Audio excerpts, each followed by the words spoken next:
Hey guys, it is Christine. Welcome back to my channel. If you're new here, hello. I am mama to 3 little ones. I'm a homeschooling mama, and I also just love to share parenting mom tips, anything I can to help you out and make things a little bit easier. I'm probably going to look like I'm melting today because it is so hot here at the moment. It is summertime and we've just had like a massive heat wave. So if I look like I'm melting, that's why. But today I want to share with you about the Good and the Beautiful Level K math, which is something that we have been using for a few months now. My son sort of demanded that we start using it, which actually isn't true. He just was interested in it, and I thought, why not jump on the bandwagon while he's interested in learning? I'm going to take full advantage of that. So we started using it at the end of last year. It's now 2020. And the way we started using it was just doing half of the lesson at a time because I didn't want to overwhelm him, and the lessons could be kind of long for a 4.5-year-old. He's almost 5 now. He'll be 5 in March. So I just want to share my thoughts on it so far. So we're up to lesson 25, I believe, and there are 118 lessons total. And even though we've still got quite a bit to do in the book, I think I've got enough of an idea of how it works, and I've seen how my son has responded to it, that I feel like I can share that with you and give you like my really honest thoughts on it. So the Good and the Beautiful Level K math is what I chose for my son. I was debating between that and master books, math lessons for a living education, but decided to go with the Good and the Beautiful Level K because it just looked beautiful and it looked fun, and I just loved all the components that I could see that it had. So what you will get with the Level K math is you'll get 2 workbooks. They're sort of split in half, half the lessons in one, half the lessons in the other, and then you will also get a math activity box. And the way I did it was I purchased the PDFs of the workbooks and printed them at home because it was a lot cheaper for me to do that being here in New Zealand. The shipping is like astronomical from the States. But I did go ahead and purchase the math activity box. And the way that I got the shipping cheaper was I used UShop, which is a New Zealand Post company. So you can have it shipped to Oregon in the States, and then they will ship it from there to you. And it's usually a lot cheaper. And you can make sure that all of your sort of taxes and GST and everything's prepaid. So you're not met with any surprises, which was brilliant. So that is what we ended up doing, and I got everything, and I'm really glad that I did decide to go ahead and get the math activity box directly from them instead of printing it out and sourcing the other tools that we would need, because it's just made life a lot easier. And by the time I had like sourced everything, it probably would have ended up costing a similar amount anyway. So you'll get a box full of math manipulatives, and it's got things like a reckon rec and little buzzy bees and 10 frames and flashcards. I mean, there's a lot in the box, and we've used a lot of it already. And for those of you who might be wondering, oh, can we do without it?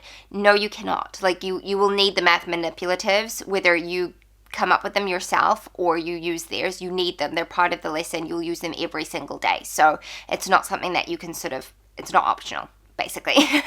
So the way the lessons are laid out is that you start the day with the daily dose, and that often includes things like counting and your date, and they have a couple of songs to learn the days of the week and the months of the year. There's things like place value charts and doing exercises with learning different shapes and things like that. And that's something that you do every day, and it just helps to reinforce things for your child. And then it will move on to the lesson where they're actually teaching a concept. And I believe the Good and the Beautiful says that their math curriculum is both spiral and mastery. And I would say that's pretty true. Like, they do spiral back to things, they review things in future lessons, but they do focus on sort of one thing at a time as well, and then mix in other things as they go. So I'd say that's fairly true. After they've done the lesson, they then have a student worksheet, and that's a very short activity that your child could potentially do independently, depending on what their reading skills are like. I usually help my son a little bit, but I also try and step back and let him do some of that on his own.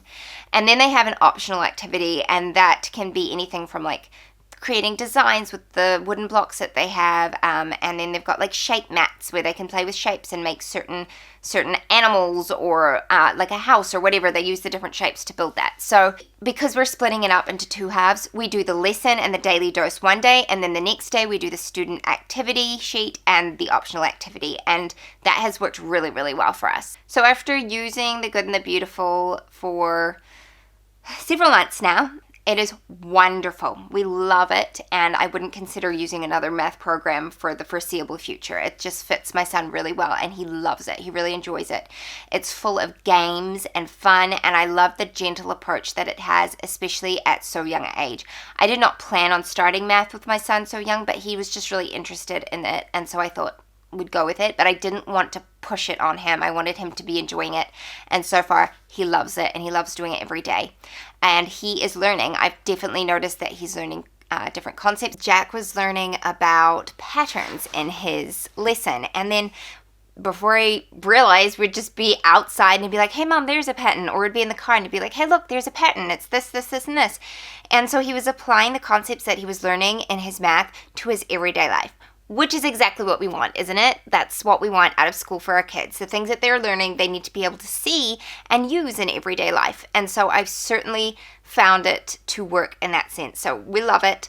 I really, really love the whole math curriculum. A couple of things I am going to mention. One, it took us a while to get into the swing of it. So it felt like there were lots of different moving parts at first, and that there was a lot to the curriculum. But once you get into the habit of just doing everything every day, then it's easy. And also, it's just making sure you're organized. So I always just have a quick skim of the lesson for the day, and I will put out the manipulatives that we'll use so that I'm not looking for them at the last minute. It's all just there and ready to go. So that's what I would recommend doing.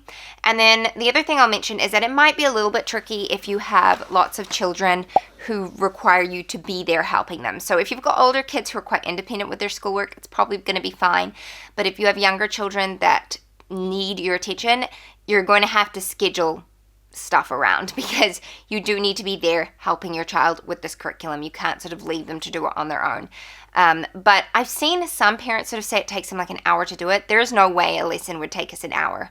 Maybe right at the very beginning, but certainly not anymore. Yeah, we love it. So I would say that even if we did the entire lesson all in one day, it would maybe take 20, maybe 30 minutes at most to do everything, including the bonus activity. So yeah.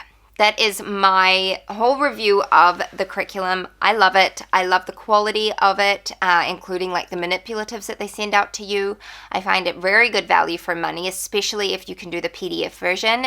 We've got an Epson EcoTank printer at home, which I use and love. I'll link it below.